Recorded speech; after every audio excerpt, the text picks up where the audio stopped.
Thank you for listening to this PodcastOne production. Now available on Spotify, Apple Podcasts, PodcastOne.com, and anywhere else you get your podcasts. Steve Austin Show is brought to you free today by our friends at BetOnline. The casinos may be closed, but the BetOnline casino never closes. Let them bring Vegas to you. Get in the mix at betonline.ag and use the promo code PodcastOne for your 50% welcome bonus. BetOnline, your online sportsbook experts and exclusive partner of PodcastOne Sportsnet. PodcastOne presents the Steve Austin Show Classics. Steve Austin Show, when I'm at the home recording studio, and I got a good friend of mine sitting right in front of me. And you guys know I always like to do a word of the day. In a couple of the past few episodes, I've skipped the word of the day because of, some time constraints or just some other things, task at hand, and I didn't have a word of the day. But today, I have a word of the day. And I'm going to go ahead and get this summit out of the way right off the bat. Today's word of the day is rigmarole. What is rigmarole, you ask? Here is the definition. An annoying series of seemingly unnecessary steps that causes a commotion and results in confusion, irritation, and resentment by the people who inevitably have to do all the extra work to fix something they didn't break.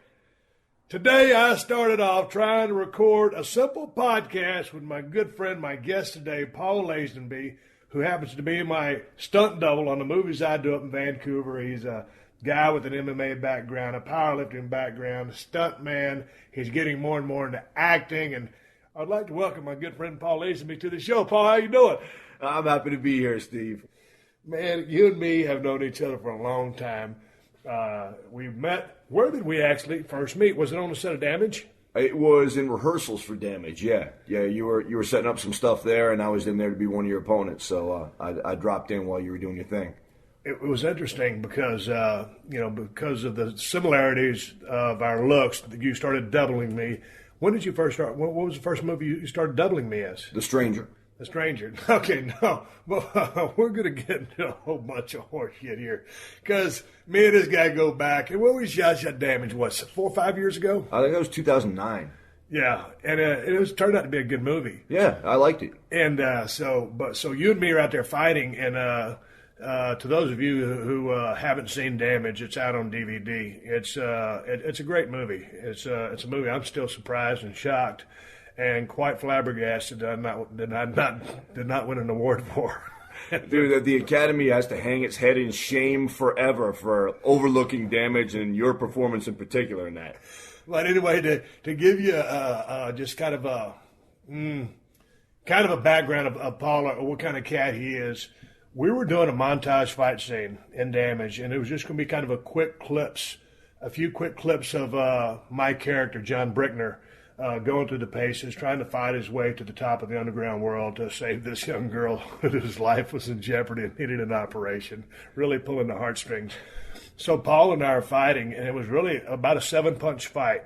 Yeah. It was just a swinging door, lefts, rights, uppercuts, and body shots. And so anyway, there we go. It's Paul Lazenby and myself. We're standing there. Cameras are rolling. It's kind of chilly. We're indoors in a warehouse. There's about 60, 70 people hanging around watching, and the people in the background, and director yells action, and I go to swinging, and all of a sudden, about 4 swings into it, I catch Paul with the swinging door left, correct? Yeah.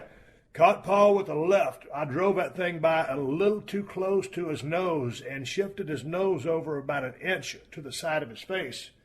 Basically, what I'm saying is I broke Paul's nose, and I looked at Paul.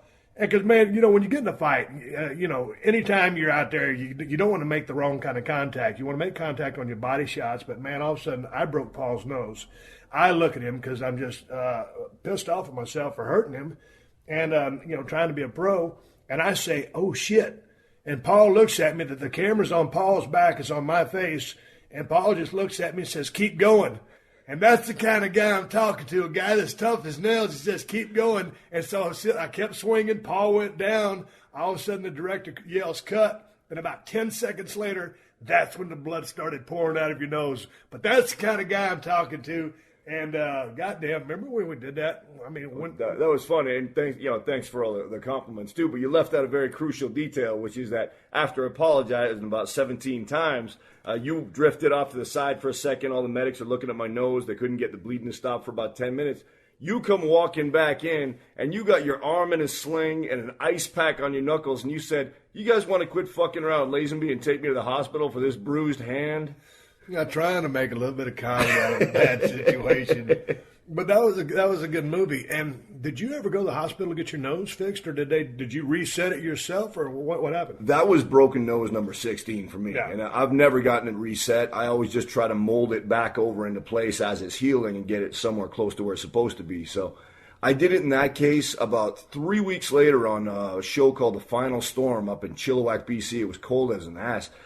This guy, Steve Basic, got a little bit reckless during the fight scene, elbowed me right in the freshly broken nose, and nothing hurts like that shit. Yeah. So it was good and mangled then, but then I got number 18 on Mortal Kombat Legacy a couple years later, and that dude crushed it. Like, he put the whole nose right inside my face, but it drifted right back over where it started in the first place and came up. So now it's actually better than ever. So I call it pugilistic rhinoplasty. I'm gonna stop at 18 now. Stop at 18. So you never had any work done on it. You just let the stomachs keep getting broke. Hopefully, it just kind of keeps lining up and all that other bullshit. Yeah, I just hope for the best. Hey man, we've made some real doozies together. Some of them not so proud of. We won't mention them specifically, and we've had a lot of goddamn laughs. And, man, it seems like every time we go to Vancouver to make a movie, it's freezing ass cold. What's the story with that? Dude, you got to talk to your production companies, man. They always insist on bringing you up during the worst freaking months to be in Vancouver when it's raining and wet and pissing out. I know what the thing about it is I'm always ready to go to hunting season. So, because, it's about deer season at the Broken Skull Ranch. And so, but inevitably, it always turns out they've been filming movies in Vancouver. So I'm going to knock that shit off. No more movies in Vancouver in the winter. It's always colder than shit. And I enjoy Vancouver. You live there. You're lifelong there, right? No. I started in Kitchener, Ontario, which is about an hour south of Toronto on the east side of Canada. And in 1998, I moved to Vancouver, and that's my home. I love that place. And the move was to facilitate work, just get out of Dodge. Kitchener was a piece of shit, what? Kitchener was a piece of shit for sure. No offense to the folks at Kitchener. Been there, done that. I wasn't. There was really minimal opportunities in Kitchener, and I was doing some fighting in Japan that was kind of winding down, and I was wondering what the next step was.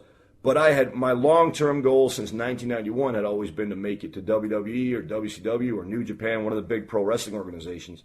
So there was no wrestling action in Ontario.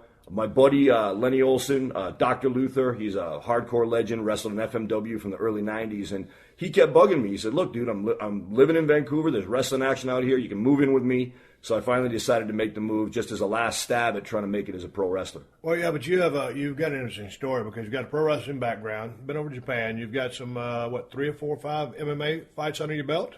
7. 7 MMA fights under your belt. You're a stuntman, former power lifter. So what's your goal in the beginning? To be a pro wrestler? Yeah. I first got into powerlifting, and then when I was 23 years old, I saw an ad in the back of Pro Wrestling Illustrated for Hart Brothers School. And a couple of my really good friends, Carlos Leal and Crystal Vines, actually ponied up the money. Carlos even drove me 2,000 miles to Calgary, Alberta, just to take me to wrestling school and get me set up there. And so I set up there in 1991, went to wrestling school with Lance Storm and Chris Jericho teaching, and got off the ground there. How long did the wrestling school last? It was 8 weeks, I believe. 8 weeks. What did that cost? That was $2,000. Man, it's actually pretty damn decent. It was very fair. Yeah. And the thing with the Hart Brothers School, and no offense to any of the Hart family here, but the Hart Brothers School, looking back, was kind of 1 year it was good, 1 year the instruction wasn't so good. And I got real lucky because Lance and Chris were real green back then. They were just finishing out their own rookie years. But especially in Lance's case, the guy always had such a great mind for the business. Even at the end of his own first year, he was a very capable instructor. So I got good instruction. And Lance still has his school there in, where's Lance's school? In Calgary, Alberta, Storm Wrestling Academy. Storm Wrestling Academy. And if I was telling anybody to go that's looking to get in the game, that would be a damn good place to start. Man, I always thought that Lance's career, I mean, when you watch some of those guys, his matches back on YouTube, I mean, he was badass. He did a lot of Japanese-style stuff here in the United States, but very innovative as well. And I always thought that the guy should have had, a better career than he did because he was so skilled in the ring. And I interviewed Lance on the show many, many weeks ago when I first started the Steve Austin show. And I started doing the research, and I was like, holy shit, this son of a bitch is badass. Yeah, he's so freaking talented, the way he thinks and the way his body works. So he's a volleyball player in university, and you can tell by the height on his drop kicks. But just such a gifted athlete and such a smart mind for the business, and he put the two things together. If I had to take a stab at what it was that kept him from main eventing WrestleManias, it might be that he's just such a quiet guy and such a humble guy.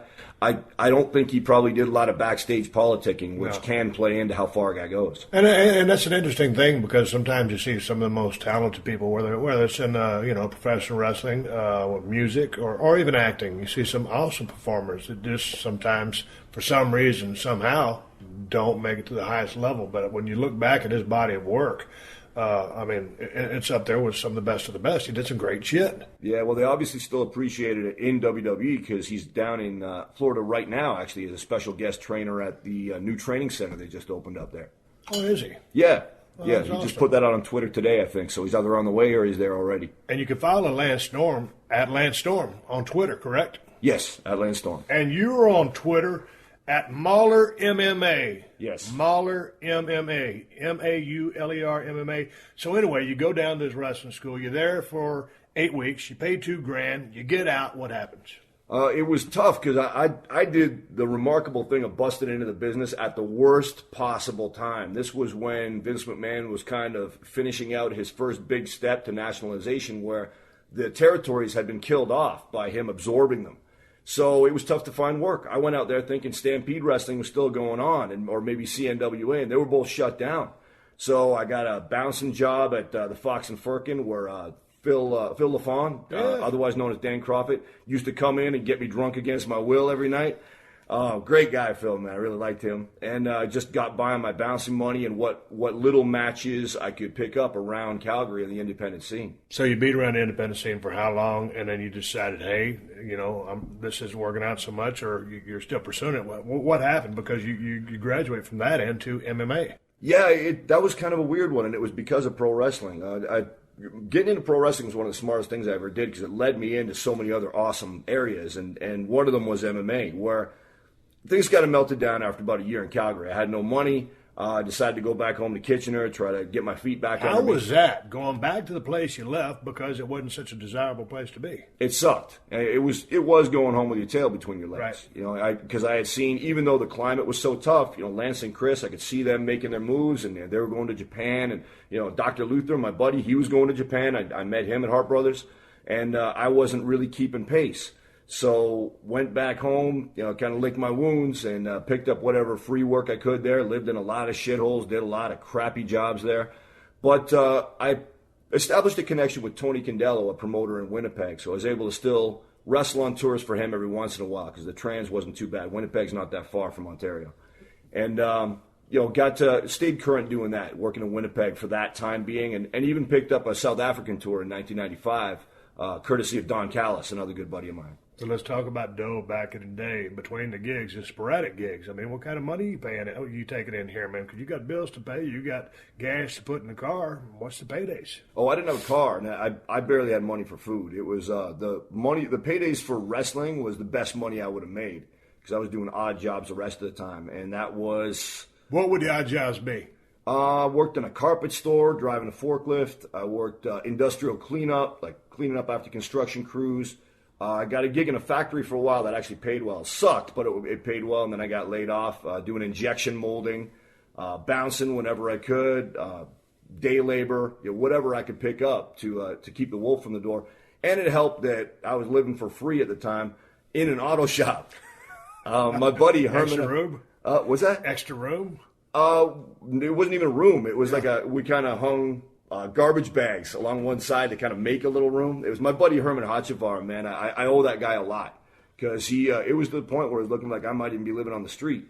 And I didn't have any prospects at the time. It didn't look like I was going to be going anywhere, but I was still struggling to wrestle. And Herman said, well, look, just come and stay with me. And that went on for like 2 years. He let me stay. He was living in his auto shop, too. It was his business. And he said, just come and stay in my shop as long as you want. This show, the kind of the ongoing theme of Steve Austin's show for me is it's always about the working man. People that are willing to go out there, bust their ass, pay their dues, pay their bills, and not depend on Uncle Sam to pay them for you. So you're busting your ass as a means to an end to try to force your way into pro wrestling. I cut you off right when you're fixing to talk about the payoffs. How were those payoffs? Oh, yeah, they were okay. For Tony Condello, they were okay. You'd never get the whole thing. Enough to get by? Yeah. How'd that South African trip work for you? The South African trip was great. I mean, a regular payoff for me was about $50 a match.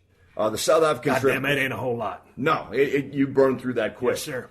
And then the South African trip, that was actually some not bad money. We had a big an East Indian money man who owned a lot of stuff down in South Africa. He was financing the trip. So I think we were on, it was $250 a match, which was like winning the lottery for me. Yeah. Plus, I got to see Africa, man. That was fantastic. South Africa or Africa in general? South Africa. Okay, I love South Africa. It was absolutely wonderful. I had been to East Africa as a kid. My old man took us to Kenya, and it's beautiful too, but I liked South Africa even better. And we got to tour the whole country. We did 2 loops all over the country. So what was your total time there? It was about 6 weeks. They extended the tour. Awesome. Yeah. So, we did the whole loop twice and got to see the major cities were Durban, Cape Town, and Johannesburg. Yep. Except it was so weird because Durban was nice. I liked it. Cape Town was beautiful, and the hotel was pimp, and it was awesome. And then Johannesburg, we stayed in a district called Hillbrow, which at the time was the murder capital of the world. Super. And so it was brutal. It was like Escape from New York outside, like just the worst urban decay you can think of. One of the guys on our tour, Steve Debbis, who was a South African Tornado too, he told us that they had a motto in Hillbrow for a while, kill a cop a day. And they did it for 12 or 13 days straight. That's what kind of place that was. So it was really funny doing the loop. And it was like, as soon as we got out of Hillbrow and went to Cape Town, it was just like Christmas. Well, did you have any big name guys on that tour? We had, Gamma Singh from Stampede Wrestling. Yeah. I actually wrestled him in the main event the first night, and I totally shit the bed. To this day, I owe Gamma for not potatoing me right in the face for how bad I messed up. We had this guy, Cannonball Grizzly, he called himself PN News in WCW. PN News? Yeah. Was there the PN News? The PN News. You're looking all starstruck now. I know what a big PN News fan you are. Well, I was out there in the heyday when they was pushing PN News down there in WCW, and he was doing that rat gimmick. Oh, yeah. And it was... I'll leave it at that. But you mentioned South African, Twister 2? What was his name? South African Tornado 2. Yeah, South African Tornado 2. What happened to South African Tornado 1? I think that was, if I'm not mistaken, I think it was a guy named Danny Britz, who is an extremely famous wrestler down there. He's educated a lot of the new South African talent, and I think he just gave up the gimmick and started training guys and retired from the ring and passed it on to Steve. Interesting. Is he on YouTube? Can I check out any of his matches there? I always like to refer my listeners to some of the cool matches. I've done some with Brad Steamboat and other guys. I'm going to look at that guy myself. I've been watching a little bit of Rollerball Rocco. Love that guy. Yeah. I was talking to Colt Cabana the other day, and he had just done an interview with that guy, so I'll get on YouTube, see if I can find any of these cats. So you're slugging it out. You're in pro wrestling, not making a whole lot of money. $250 a match though is good money for the time. Yeah. So you decide, hey, man, I'm going to go for the MMA thing. Well, that came out of left field because I ended up working in Detroit, which is about a 3-hour drive from Kitchener, with a guy named Malcolm Monroe, Insane Championship Wrestling. And to this day, it was like a poor man's ECW. This is around 1996. And to this day, it's the most fun I've ever had in a wrestling ring because we're wrestling in a condemned building. I had a gimmick then called Death Wolf that was just lit the place up from the first day I was in there. It just became... Your gimmick was Death Wolf? Death Wolf, yeah. I love the name. Tell me about it. I never knew this. Death Wolf I stole part of the idea from a comic book character called Lobo, and he's this intergalactic bounty hunter guy who looks like a member of KISS. And he's basically the kind of guy, you've talked before about watching Richard Kuklinski, the Iceman murderer, and seeing, that's a dude that just does whatever he wants, and I'm going to take that and use it for my character. Death Wolf was kind of an extension of that, where he didn't have any restraint at all. Yeah, he beat the crap out of everybody. We were working angles where I'd do a run-in on a match, and I'd beat the crap out of the heel and the baby face. And it got over big, and I'd just trash everything in front of me. And because it was a condemned building, I could do what I wanted. Right. I'd root around in the cellar and come up with like a kitchen sink or a cash register, whatever I could find, and use that. So anyway, that got over real big. It was like black and white face paint. I had real long hair at the time, so I'd bush that up and wear kind of biker gimmick clothing, and it was really well received. And that was really, ICW was really talent rich at the time because the guys who were in there who were coming up at the same time, we're talking Edge, Christian, Rhino, the Headbangers had just signed a WWF deal. Those guys were coming out of ICW? We were all wrestling in ICW at the same time. So it's really cool to watch. Why did the Death Wolf not get the call? Well, because I got diverted off to the side. There are two reasons, really. One is that to really take off with that gimmick, I would have needed to hook up with somebody like Paul Heyman. And I think the ICW guys were like that too. Somebody who knows how to conceal weaknesses and accentuate strengths. Because I was never I didn't get a proper understanding of the business till I stopped working in the ring. I didn't proper understanding of the business. Meaning what? From psychology? Yes, gotcha. Yeah, psychology, telling a story. I was doing hardcore matches all the time. Right. I never. Looking back, I should have spent a lot more time really learning about telling a story. So that was something that I would have needed somebody like Paul or A.T. Huck, who was one of the guys who was running ICW. He could have done it if he had more money. No, but none of these guys pulled you aside and said, "Hey, dude, check it out. There's an easy way to go about doing this," or bring Not down really, the 4-1-1 as far as like kind of laying out a simplistic form of a match. Well, I was their most over guy, so right. Nobody really felt the need. Maybe they thought I'd take offense to it, which I right. definitely wouldn't have. And, we had another guy, Bull Payne, who is an old grizzled vet, and he knows a lot about telling a story, so I could have learned from him, too. I kicked myself. I could have learned from Phil LaFawn. I could have right. asked him to get in the ring, so I passed up a lot of opportunities to do that. Short story, I was already selling their place out for them, so nobody was going to come up and correct me on anything. Right. But there was one show, and I saw this older lady standing by the ring after the show was over talking to a lot of the workers, and Sabu was there watching, and she was talking to him, and she looked familiar. And then I suddenly realized, man, she was managing Dan Severn on one of the UFC events that I saw on videotape. So I thought, well, it'd be a good contact to make. So I went up and shook her hand and said, "Hey, how you doing?" And I said, "Are you booking wrestlers?" And she said, "No, but I'm booking real fighters. Have you heard of this group called Pancrase?" Now, Pancrase was, at the time, the biggest MMA group in the world over in Japan. They were even bigger than the UFC. And I was like one of 30 guys in Canada who knew what Pancrase was. I was getting all these bootleg DVDs or VHS back then from Japan and watching them. So I was actually a fan and I knew all the names. Now, even break it down for my listeners. Pancrase, basically, it's a work-based strong style.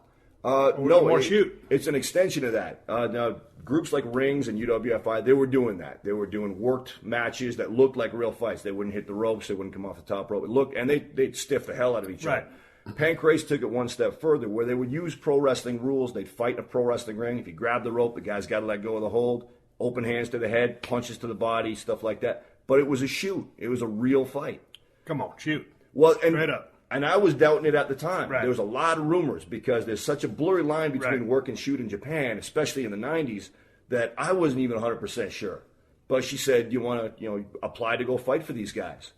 And I thought, why not? I'm not doing nothing. I'll do that. No experience whatsoever. I wasn't even on the high school wrestling team. I was a competitive strongman. That's it. So no kickboxing, no nothing.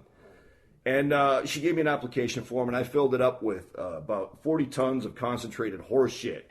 And it was the armed forces, martial arts champion, and a black belt in jiu-jitsu. You made all this shit up? I made all this shit up.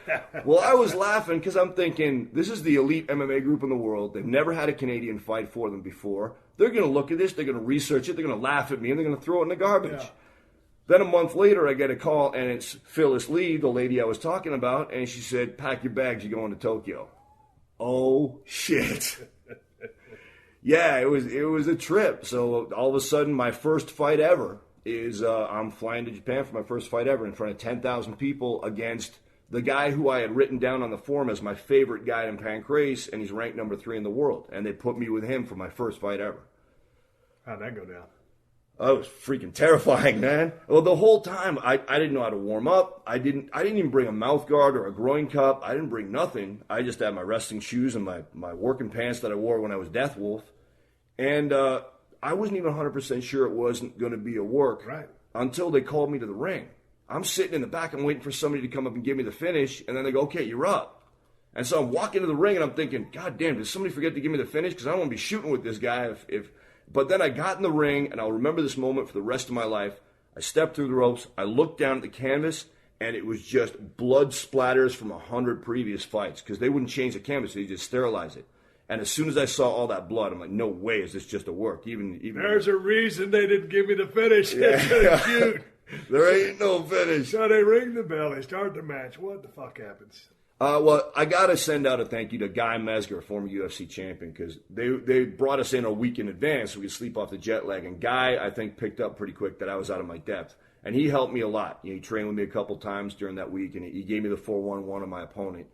And my inclination has always been to, if I'm in a situation where I'm scared and I got to defend myself, I'm going to run straight into whatever it is that's threatening me. I'm not going to run away. I'm going to run straight at it. An interesting approach. Yeah, not the smartest one either. But I would talk to Guy about that, and he said, you know what? With this guy, Yanagazawa, we call him Aji for short. He said, with Aji, that's a good stop because he's a slow starter. So that's what I did is as soon as the bell rang, I ran straight at him. And even on the tape, it's funny because I come in with these crazy-ass windmill slaps trying to bash him in the head, and his eyebrows go straight up because a lot of the Westerners who went over there, you have that oh shit moment where even when you're flying there, you're thinking, okay, well, this is what it's going to be. But then all of a sudden, you're standing in that building 10,000 miles from home and 10,000 people watching you, and you're in a foreign country, and the lights are on you, and it's on TV. You're like, God damn, this is the big show, and I could get hurt here. And so a lot of the Western guys would freeze up, and they'd get their ass kicked quick. And here's me throwing my dumb ass straight at Aji. So I got trounced. I mean, the rules in Pancras then where you lose a point if you grab the ropes to make a guy let go. Right. And I had 5 points. So our fight went about 12 and a half minutes because they didn't have rounds back then. And I ran out of points. So they call that on Pancras books, they call it a TKO. I lost by lost points decision. But as soon as we were done, Aji looks at me and goes, you're coming back. And that's one thing I love about the Japanese people is number one in North America is whether you win or lose. But number one priority in Japan is how hard you fought. Right. And they saw this dumbass guy that obviously didn't know what the hell he was doing, didn't even know how to throw a proper kick, but was just throwing himself into the fight over and over again. You had heart and you had fight. Yeah. And then I stepped out of the ring, and I remember this big section of the crowd was giving me a standing ovation. And I'm like looking around, like, is that for him or me? Yeah. And a few of the Japanese guys said, yeah, you need to come back. And sure enough, I got home, and a week later, I get another call from Phyllis, and she said, okay, you got an offer to go straight back to Japan in 3 weeks, and you can stay at their dojo in Yokohama for 6 weeks and train with them, and you're going to fight there. You want to do it? I'm like, well, fuck yeah. I'm sitting in my buddy's auto shop. Yeah, I want to do it. She said, oh, yeah, by the way, your next opponent specifically requested you. His name's Funaki.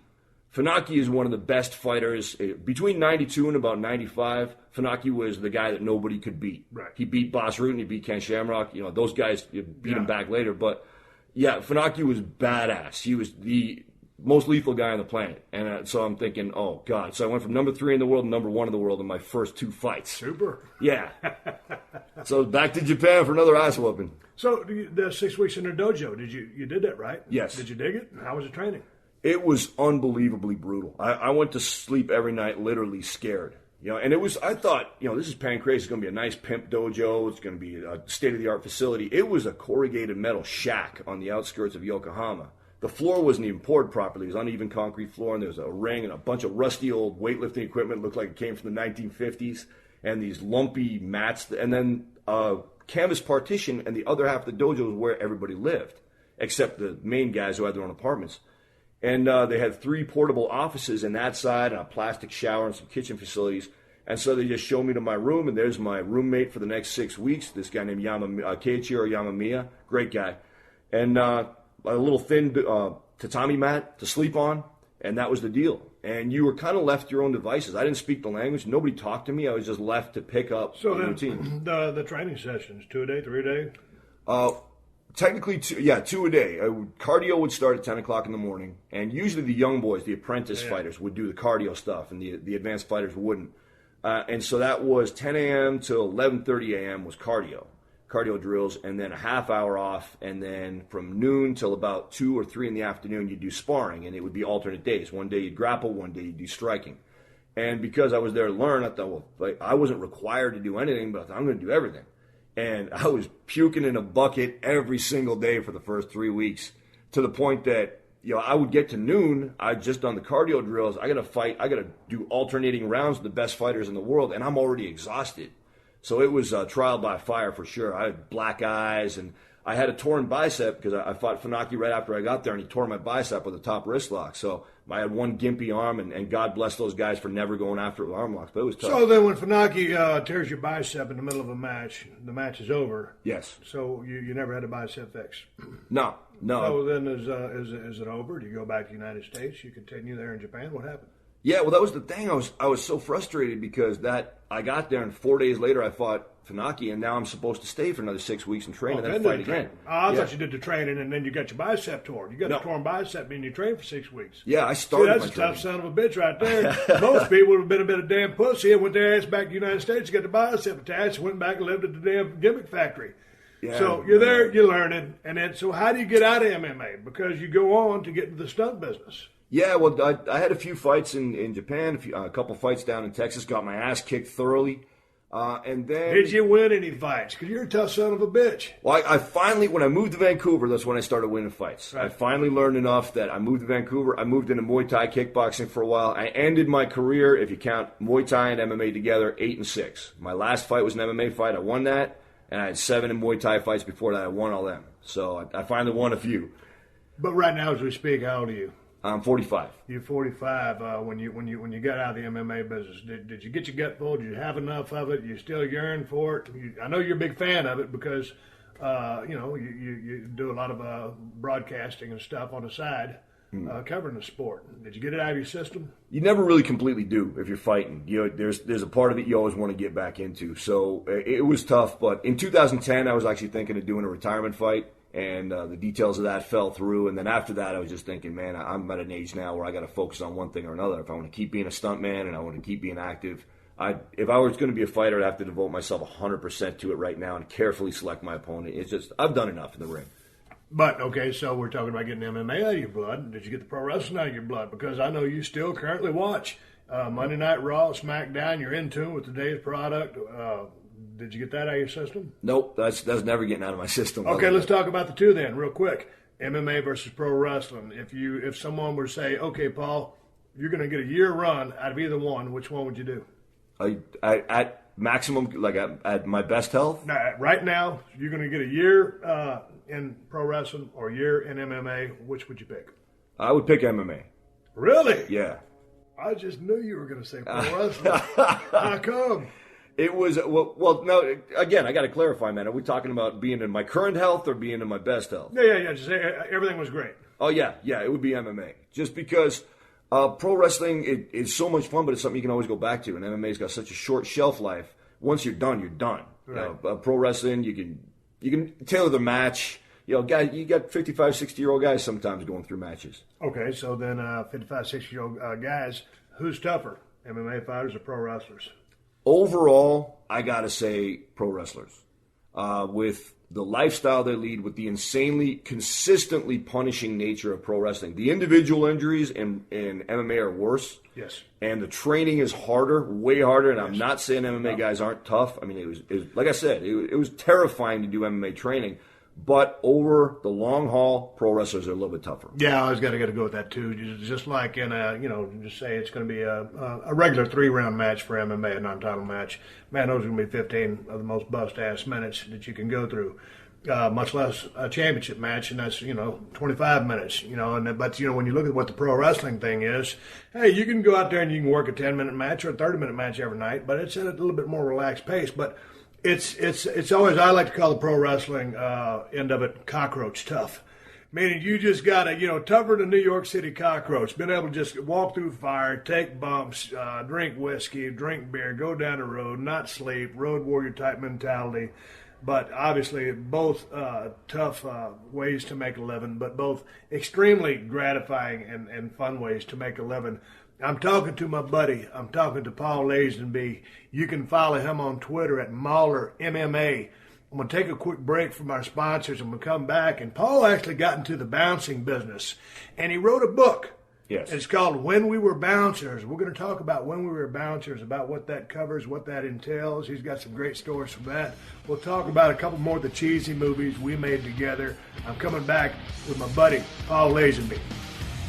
You're listening to another classic episode of The Steve Austin Show, only on PodcastOne.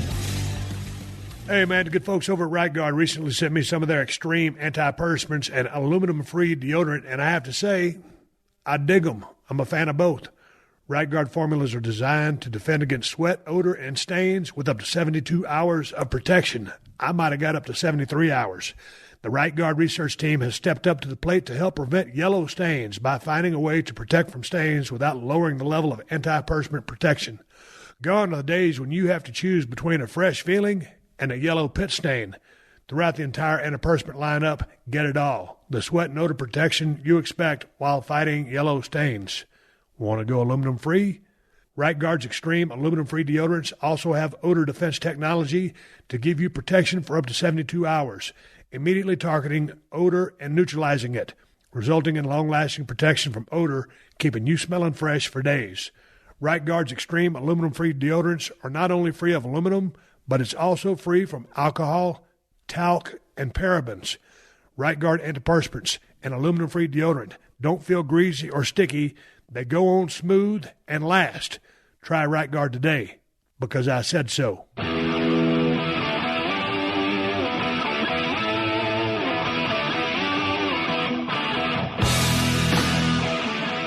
All right, everybody, coming back with my buddy Paul Lazenby. You can follow him at Marley MMA. And, of course, you can follow me at Steve Austin BSR. You can check my website at BrokenSkullRanch.com. It's the Steve Austin Show. You wanted the best. You got the best. I'm talking to Paul. Paul, you just wrote a book. And as long as I've known you, you've been a voracious reader. You're an intelligent cat. Here's the thing about Paul, ladies and gentlemen. The first time Paul came over to my house, the sumbitch, because you came down to the ranch. Yeah, There's been very few human beings that I've invited to the Broken Skull Ranch. Paul Lazenby is one of them. And when he came in the house, this impressed the shit out of my wife. He took his shoes off before you came inside.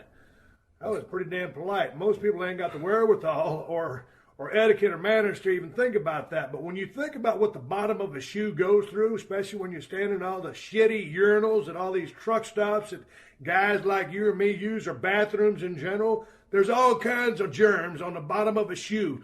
And the listeners of the Steve Austin Show know that I'm a big hygiene freak. You pulled off your shoes.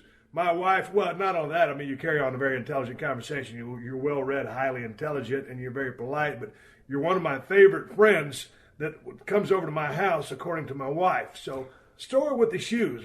Give me the story on that. Well, it's just the way I was raised. You know, I'm going to be honest, I didn't have the best parents in the world, but one thing that I'm happy about that they did is they drummed manners into our heads. You know how to eat at the table. You know how to not chew with your mouth open. You know how not to be rude to people, and you know how to respect somebody else's house.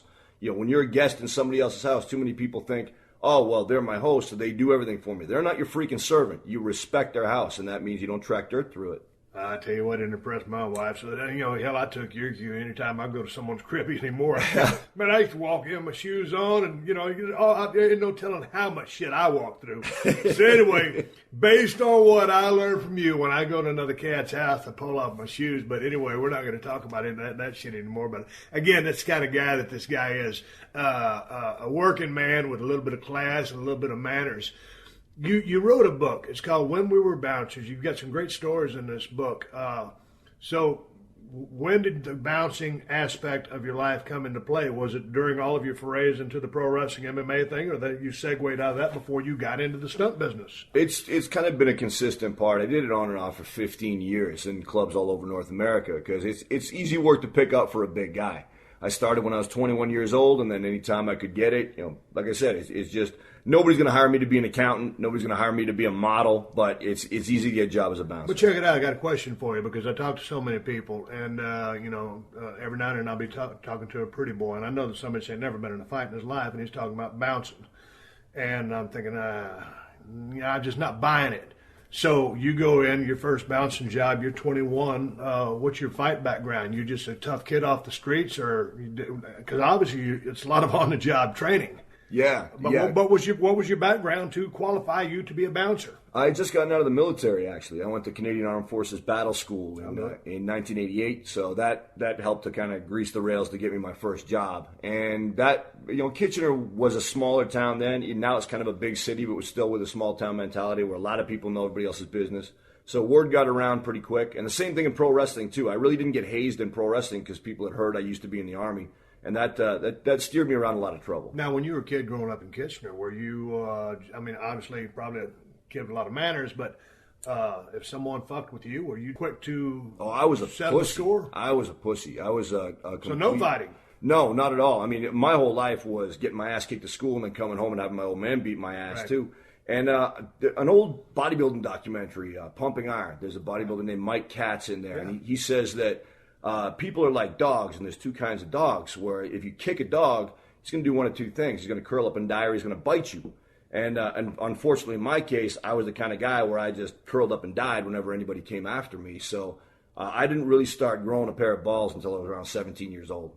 So what? I mean, just fighting on the streets, or someone picked with you and said, "Hey, now, not so much." And what I'm getting at, you're 21, you're bouncing. What made you pick this line of work?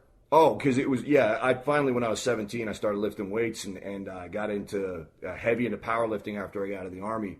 And lifting weights is really like packing on armor. If you got any kind of psychological hang-ups, a lot of bodybuilders, you'll find out that they got insecurity problems, and you're literally packing on armor. And I remember thinking, okay, if I get big enough and strong enough, then nobody can kick my ass anymore. So that's what it was with me. And then that just translated where, okay, I've been getting big and strong as much as I can. I'm in the Army, learned a couple of different ways to fuck a dude up. And this is a job where I'm qualified for this. So I picked it up any chance I could. So let's talk about the first day at work. You come in, you're 21, you're the green guy. From the time you started to the time you got out of that line of work, your ability to read people, to see what's in a cat's eyes, their body language, anything you picked up as far as, hey, this guy's full of shit, no, this guy's going to go. Explain some of the dynamics of being a great bouncer. Well, I learned really quickly that it's not about kicking people's asses. You need the ability to do that, but any efficient, smart bouncer is going to avoid fights at any cost. And I learned that quick. I think it was my second or third shift I ever did. And this guy came up, and he was this real wiry, kind of not huge, but muscular guy, and he had this really crazy kind of look in his eye. And I just stopped him, and I went, sorry, dude, we got to do pat-downs. And I just got a sense that this is a dude who was kind of looking for some trouble if it came his way, but I was being friendly to him.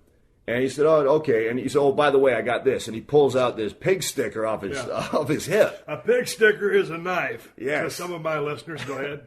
So, and it just hit me right then where I showed this guy respect and courtesy, and he hands me his weapon, whereas he might have handed it to me blade first if I was an asshole. This is what the job is all about. I need to be able to mess a guy up, but I have to steer around it as much as possible because I can get my ass killed. So tell me about the book. When we were bouncers. Well, the idea for the book started when I was sitting around trading war stories with a bunch of other bouncers and former bouncers. And bouncers really have a specific kind of insane story that they got that you don't get from any other job. You just see things from a different angle. And then I realized this would make a great book, but I need a hook for it. It's hard to sell a book these days, hard to get people engaged. But then I realized, well, hell, I was fighting at the elite level of mixed martial arts in the 90s, and I know a lot of guys who are world-famous MMA fighters. I'm rubbing shoulders with people like yourself from the pro wrestling and acting industry and a lot of famous actors. I wonder how many of these people have a background in some kind of security, whether it's working at a concert or working in a bar or bodyguarding. And it turned out a lot of them did, and a lot of them wanted to share their stories. So I just collected all the best, crazy on-the-job stories from all these famous people. And now I got guys like Boss Rutan, like Big John McCarthy, like Theo Rossi, who plays Juice Ortiz on Sons of Anarchy. And it's made a terrific book. I got 40 people in it already, and it's still piling up. Big John McCarthy was a bouncer at one time? He was in the early 80s. And one of the places he bounced at was called Cowboy Boogie. Cowboy Boogie. You heard it here first on the Steve Austin Show. Now, I got to ask you, that begs the question, what kind of club was the Cowboy Boogie? Straight? Yes, I can hear Big John screaming at his radio right now. And by the way, Big John, if you ever listen to this, I dig you working the octagon. Yeah, no, it was definitely a straight bar. This is in the very early 80s, right after John Travolta's movie Urban Cowboy came out. So there were a lot of drugstore cowboys, a lot of doctors and lawyers that would put on the 10-gallon hat and the belt buckle for the weekend, and it was a bar for people like that. So you're telling me that Boss Rutan used to be a bouncer? Boss, I put it this way before, and I'll say it again. If there's an international Hall of Fame for bouncers, it would not only have a Boss Rutan wing, it would have a statue of him out front. That dude was a bouncer with a capital bouncer, man. That dude was hell on wheels. Man, that dude. What if he was around right now in his prime, in the thick of things in the UFC? World champion. Boss Rutan is the best fighter in the history of fighting, I think. As far as the way his brain worked, like what I talked about Lance, even multiplied. The way his body worked, the way his mind worked. He's so innovative. He invented techniques, invented ways. It was so good at breaking down styles and finding ways to beat dudes. And Boss Rutan, you take a 22-year-old Boss Rutan today and you put him in the octagon, he would kick everybody's ass. He'd be wearing that UFC belt again. If you want to check out his Facebook page for When We Were Bouncers, just go to facebook.com/famous bouncers, and you can check out the Twitter account at Famous Bouncers. So did you think of a quick story without divulging too much information about the book? Yeah, and actually I've got some sample stories up on the Facebook page. So, great. And this is one of those. I was trying to sort through and find out one of the best ones. Well, give us a quick audio version of a story. Okay, well, this one involves Renzo Gracie. I don't know if you've heard of Renzo Gracie. But, I guess I have. Yeah, one of the baddest ass dudes ever to get on a jiu-jitsu mat or get into the ring or cage or anything like that, man. Just a mixed martial arts legend. He was actually our first follower at Famous Bouncers, and he was our first profile for the book to be released online. And Renzo, I called him up, and he's a very busy guy, so it took a while to get it set up, and I finally get this message, okay, if you call me now, I got 15 minutes for you. So I call him up, I'm thinking, these interviews usually take longer than 15 minutes. I don't know the quality of the stuff I'm going to get. First words out of his mouth. When I was 14 years old, I was a bouncer in a whorehouse in the Amazon jungle. God damn, I almost turned a cartwheel with my free hand while I'm holding the phone. Like, this is going to be awesome. So, yeah, he was a 14-year-old, him and his buddy, 16-year-old buddy. This is, I guess, the early 80s. They saved up enough money to go to this. It's in a city called Manaus in Brazil, and they saved up enough money to go to this place and spend a little bit of time with one of the ladies. And when they got there, a customer was walking out, a middle-aged guy walking out of one of the bedrooms, and he decided he didn't want to pay. So there's a big kerfuffle and a big, all kinds of crap going on. And Renzo's sitting there, 14-year-old Renzo, and he's pissed. He's thinking, God damn, they're going to shut this place down now because of this incident. I save up all this money to have a good time, and this guy's going to ruin it. So he whispers to his buddy, he goes, you shoot on his legs, I'm going to grab his neck. And the two little guys jump on him, and Renzo jumps on his back and chokes him out, pulls the wallet out of the guy's pocket, gives the woman the money she's owed, and then kicks the guy out and says, don't come back. And the original bouncer had been knocked out during all this kerfuffle, so he wakes up and he sees what happened. He goes, you guys are hired. So for 3.5 months, Renzo Gracie lived in a whorehouse in the Amazon jungle, and he was an in-house bouncer. And he said the best part was they fed him, they clothed him, and he got the services for free. See, now, guys, I can appreciate that story. Right when you think, okay, these guys are just fighters. They got some crazy-ass background, some dues-paying stories, and some outlandish shit like that. How can I get a copy of this book? You didn't hook a brother up with this son of a bitch? Oh, you're getting one for sure. It's I'm releasing it as an ebook in September. I've been teasing it on Facebook, so we're rolling into the home stretch now. It's just so many more interviews have been coming in. I've been holding off on releasing it because I'm getting great stories. I just talked to Kurgan from WWE the other day. Kurgan remember, if you guys remember Kurgan from WWE, is one of the oddities, correct? Yes, that's correct. He's been doing quite well in the movie industry, getting good parts for people. He's a pretty big cat. He's kicking ass. He's 7 feet tall. All kinds of crazy stuff. So he's got some stories for you. He does, man. Hey, is that dude a strong dude? Because, dude, he's freakishly big. Has he got some strength and skills? Usually guys who are that tall and have his structure are incredibly strong. Like when you get a lot of 7-footers in the NBA where they're bean poles, they don't have a lot of strength. But Kurgan, he carries his size pretty well. There's different kinds of 7-footers. But he's that kind of build where, like, if you put him in a gym on a weight machine, maybe not so much. But all of a sudden you start fucking with him, and it's like, holy, this guy's kind of inhuman. Yeah. Yeah, that different kind of strength. Well, a couple of his stories involve just guys getting out of hand, and he's such a nice guy. He wants to avoid confrontation all the time. But when he was forced, he would just grab a dude and pick him right up off the ground. 6-foot-tall, 240-pound dude. Right. So you're right. They got this kind of wiry tendon strength and just the leverage of being that big it makes a guy very difficult to deal with. Talk about the process of writing this book. You've got more stories coming in. Did you say you're going to release this as an ebook? Yes. And not in a the thing paper is, form? Publishing houses want to turn everything down. And so I went the traditional route, and I got about 3 or 4 dozen rejection letters. And then I realized, I did some research and found out that Tucker Max, who wrote I Hope They Serve Beer in Hell, which made him a millionaire, he got rejected by his estimation almost 1,000 times. And then he established an online presence, and all those people came running after him. J.K. Rowling, who wrote the Harry Potter series, got rejected hundreds of times. So I didn't want to bash my head against the wall with an approach that doesn't work anymore. Absolutely. I'm going to establish the online presence, and actually I'm already in talks with Savella Kabatoff Productions in Vancouver about making this into a TV series too. So I'm keeping my fingers crossed that that's going to move ahead the way it is now. So then, any kind of timeline, you're teasing it on Facebook at facebook.com/Famous Bouncers. The Twitter is at Famous Bouncers. Any kind of timeline we can expect this thing? Book's coming out in September, early September or late. I'm not sure yet, but it's coming out in September for sure. But every single Monday, I put out some content from the book on the page. In fact, this Monday it's going to be 5-time UFC champion Pat Miletich. So he's got some kick-ass stories. Oh, yeah, I like Pat Miletich. I'm talking to Paul Lazenby, my stunt double, a good friend of mine. I'm going to take a pause for the cause, a word from our sponsors. We're going to come back, wrap this thing up. Quickly talking about a little bit of stunt work, some of the stuff me and Paul have done together. And I'll be right back with you here on the Steve Austin Show. You ain't going to want to miss this finish. And that's the bottom line, because I said so. You're listening to another classic episode of The Steve Austin Show, only on PodcastOne. Hey, man, do you own or rent your home? Sure you do. And I bet it can be hard work. You know what's easy?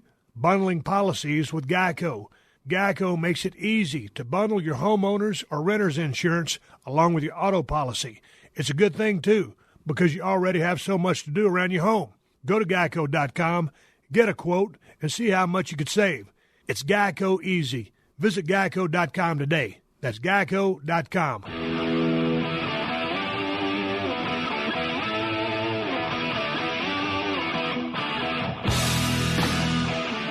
right, coming back in with Paul Lazenby. You can follow him on Twitter.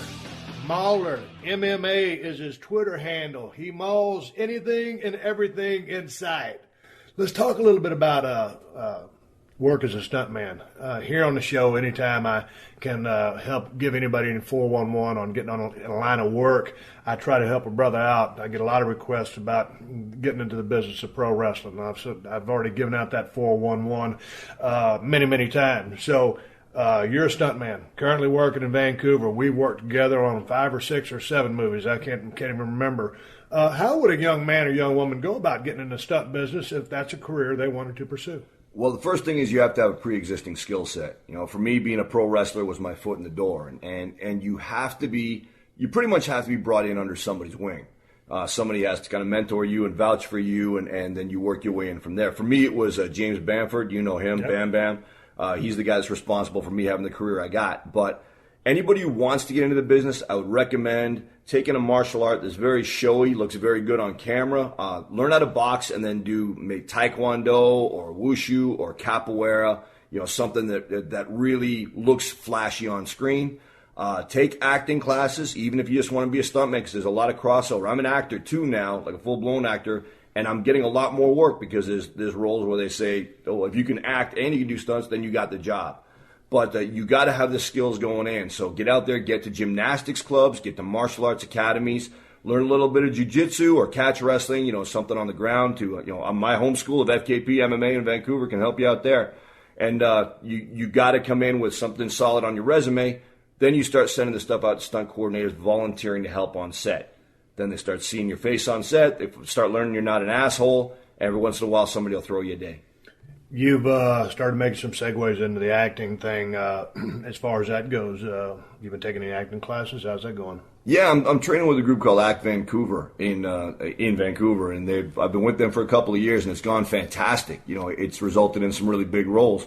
I finally got to play a pro wrestler. It was one thing that was bugging me, is that pro wrestling got me into business, and I never really got to play a pro wrestler. That's the kind of role that's really going to show your range as an actor. Actually, it did. It was. There was a lot to that character because it was a dude. He was the best friend of one of the lead characters, and he's kind of torn because there's a bigger promotion that's trying to recruit him away, so he's kind of ripped up about that. Then he gets paralyzed in the ring, so they're shooting stuff in the hospital. Yeah, surprisingly, because you'd think just a wrestling role ain't much, but this one ended up being one of my biggest roles. So going back to the stunt work, what's your worst injury? How you feeling now? What's the most you've been fucked up on the set? Please say it wasn't one of my movies or when I broke your nose. No, it was a different injury. One of your movies was number 2. That was an ankle injury on Hunt to Kill. Oh, yeah. How did you do that? We was doing what's called a descender, where it's sliding down a cliff face attached to a cable. And my dumbass, every single time the guy was working the mechanism to slide me down the cliff face, said, keep your feet away from the cliff. And the one time I forgot, caught a piece of out-sticking rock and boom, snapped my foot up and messed up my ankle a bit. But you jump off those air ramps. A lot of people, when you see someone getting catapulted in the air, they jumped on a platform that is pneumatically charged. Yes. And it explodes or triggers and is basically a rocket booster into space. If you hit one of those subbitches wrong, it can totally blow your will. Yeah.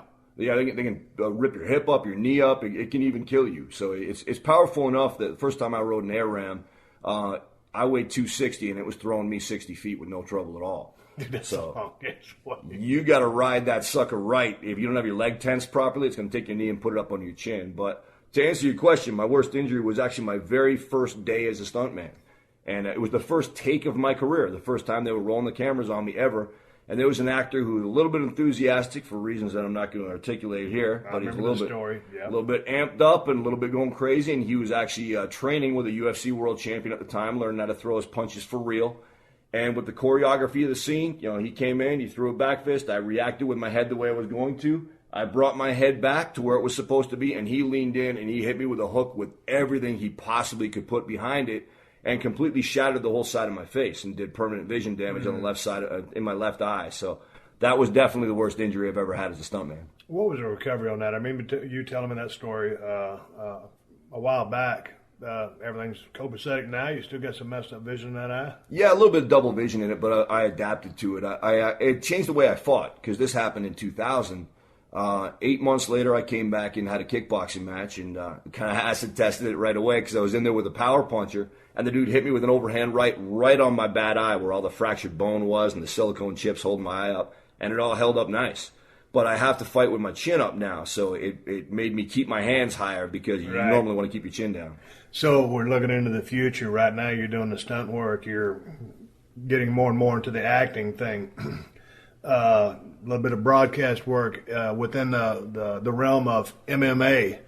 What is your goal that you'd like to really focus on? What's next? I want to do everything. I want to keep acting. Stunt work, I'm realistic. I might have another 5-6 years of stunt work in me if I keep myself in good shape, but eventually the day's going to come where I can't take a bump anymore, and I have to have something else in reserve. So acting's been going good. It's been picking up momentum in Vancouver, and I'm going to continue to focus on that.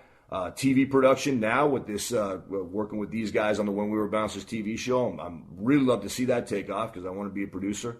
And also, cage-side commentary. I love doing it for all the organizations. I was lucky enough to call Fedor versus Matt Lindland in Russia, and I called Kimbo Slice's first fight in Atlantic City. And now I'm working with a group called Aggression Fighting Championships, which look like they're making some major moves in Canada. So that's another thing that I want to keep pursuing. So what's the next step in that? I mean, it seems like you really got to have a friend of a friend to get into that. There's so much politics and so much people trying to get into that. I mean, how do you get a leg into that? It's who you know. Right. My broadcast career started with a buddy of mine named Greg Allen, who at the time was traveling all over the place, taping MMA shows for DVD and then sending them out. But the person that was supposed to do the commentary for him fell through, and he calls me in a panic. He's like, dude, I got this content. I've sent it out tomorrow morning. I tried to voice it myself. It's just not my thing.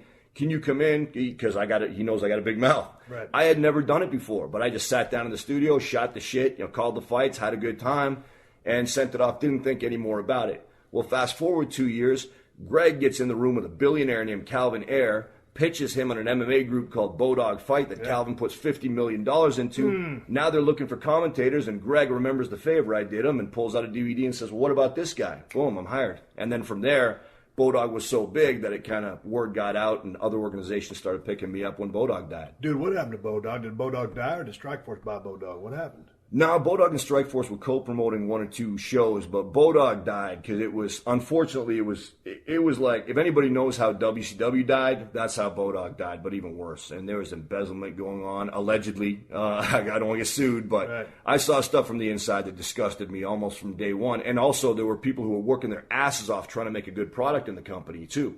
But there was a lot of misdirection of funds, a lot of people just trying to get their face in the money trough and gobble up as much of Calvin Air's money as they could, as opposed to trying to make a lasting production. So when Calvin sold majority interest of Bodog to another group, they came in, sent their accountants in to look at the books, and that was all she wrote. Sitting there talking with Paul Lazenby, my old buddy.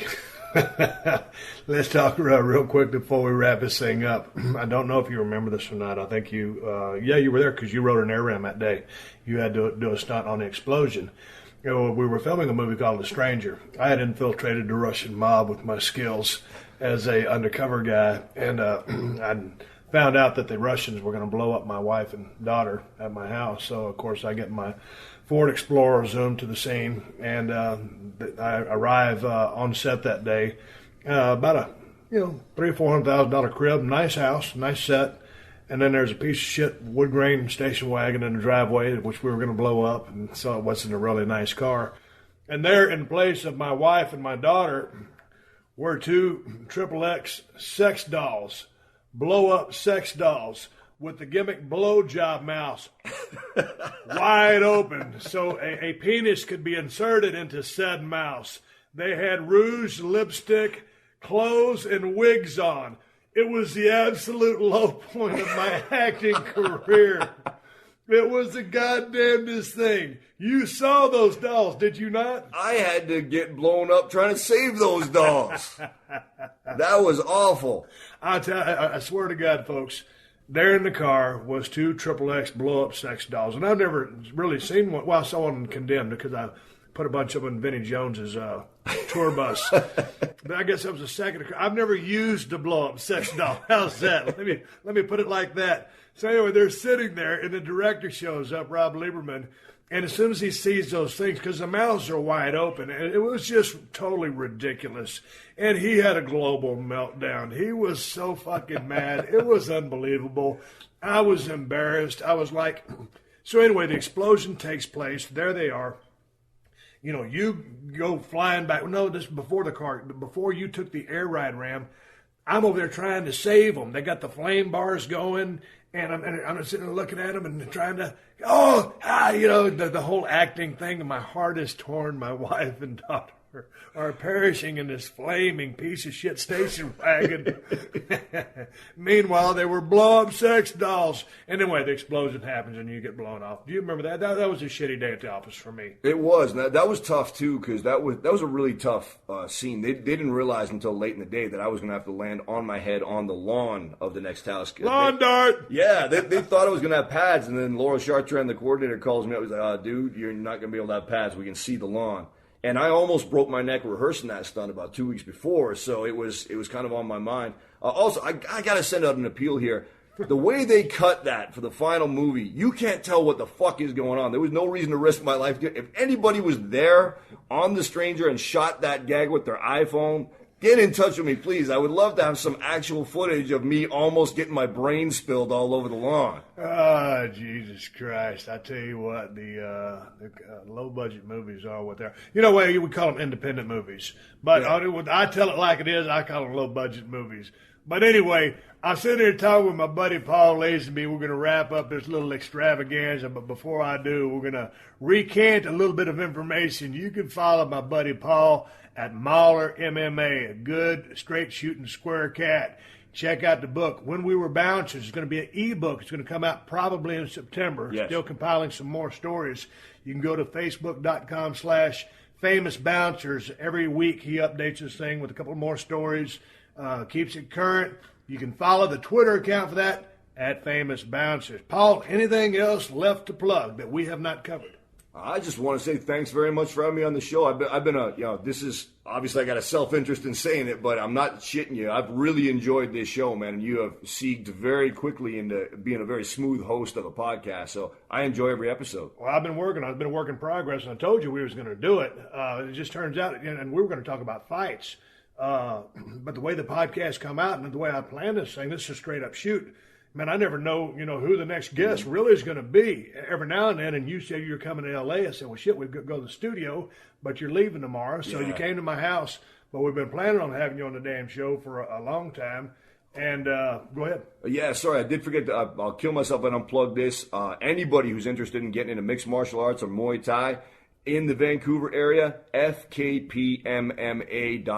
That's you're going to train with Chris Franco. He founded and he was the chief instructor for the first ever MMA school in Canada. He is the best trainer in Canada. I never lost a fight with that guy in my corner. You kicked his ass on recoil. Great guy, incredible teacher. fkpmma.com. That dude was badass too, because he was like a walking, talking brick shit house, and you knew that if that guy hit you or kicked you, you would die.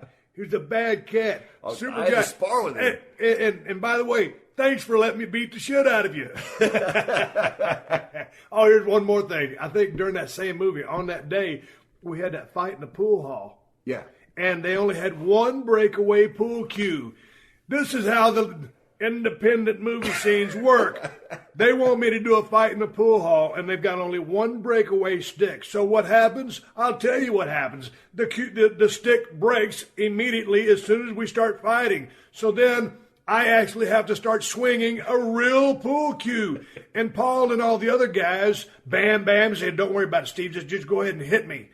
And I'm like, man, I can't really hit you with this pool cue. He goes, no, it'll be all right. And I said, no, it won't be all right, because I want to make a good movie and make the shit look like, it's all going down. But, if you're going to do it, here's something. For all you independent movie makers out there, if you're going to film a fight scene in a pool hall, make sure you have about 20 breakaway pool cues. Not one fucking pool cue like we had on that movie. If there's one thing I can't stand is one breakaway pool cue when you need a baker's dozen of them. And I'm talking to my buddy Paul Lazenby. We're through talking about low-budget movies and horse shit. Anyway, thanks, Paul, for being on the show. This is Steve Austin. I'll catch your ass down the road. Thank you for joining us for another classic episode of The Steve Austin Show. Please leave a rating and review on Apple Podcasts and tell your friends. For more Steve Austin Show, go to PodcastOne.com. That's PodcastOne.com.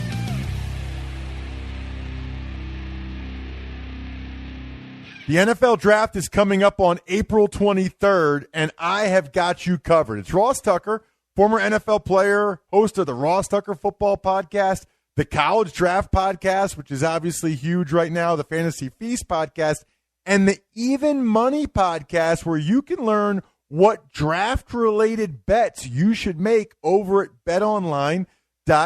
You can check out all of those shows at rosstucker.com, PodcastOne, or wherever podcasts are found.